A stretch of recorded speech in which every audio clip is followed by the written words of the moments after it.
دي اول لقطه، دي عملت برضو حته كده لوكايه كبيره كده. طيب نيجي اللقطه الثانيه بقى. سعادتك كان عندنا هو عاوز قرض من اليابان، اليابان مديه قروض علشان خاطر الشركات وتظبط الحديد والليله دي في قلب مصر. طب يعني هو لما قام بالنشاط ده يا دكتور مش كان في رواج للصناعه وخفض سعر الحديد في مصر؟ طب حلو. صدق بالله سؤال جميل جدا. احنا كان عندنا 4 شركات حديد حلوان، شركه الدلتا، شركه الاهليه، شركه النحاس، كانوا بيطلعوا حديد ونحاس يبيعوه.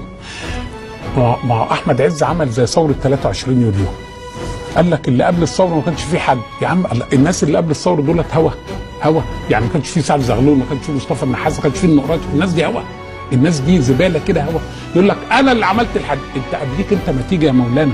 ما كانش فيه تيسير الهواري، ما كانش فيه الناس دولت، عيله الهواري وعيله الجمال كانت موجوده وتجاره الحديد كانوا شغالين مش كده برضه؟ أيوه. وكان في مصانع حديد. أيوه. وكان في شركه اسمها الشركه الدلتا للحديد اللي موجوده سنه 42، وكان في الشركه الاهليه اللي سنه 48، وكان في شركه حديد حلوان سنه 58. مش دولت كانوا موجودين ومتلقحين وبيبيعوا وبيتاجروا وكذا؟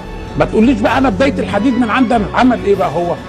وهو ده بقى هنا التعاون اللي احنا بنقول شبكه اللوبي بتاع الفساد اللي موجودين، الذي ساعدوه على فساد وافساد الحياه الاقتصاديه في مصر وخاصه صناعه الحديد. خسروا شركات الحديد دي علشان تخسر، فدي كانت النتيجه ان هو يروح ياخد شركه. خسروها ازاي؟ خسروها ازاي ايه؟ يعني انا فتح باب الاستيراد حضرتك على علاته. احنا النهارده بنقول ايه؟ السيد مدير فخر عبد النور بيقول لا ده بيجي من بره حديد من تركيا. احنا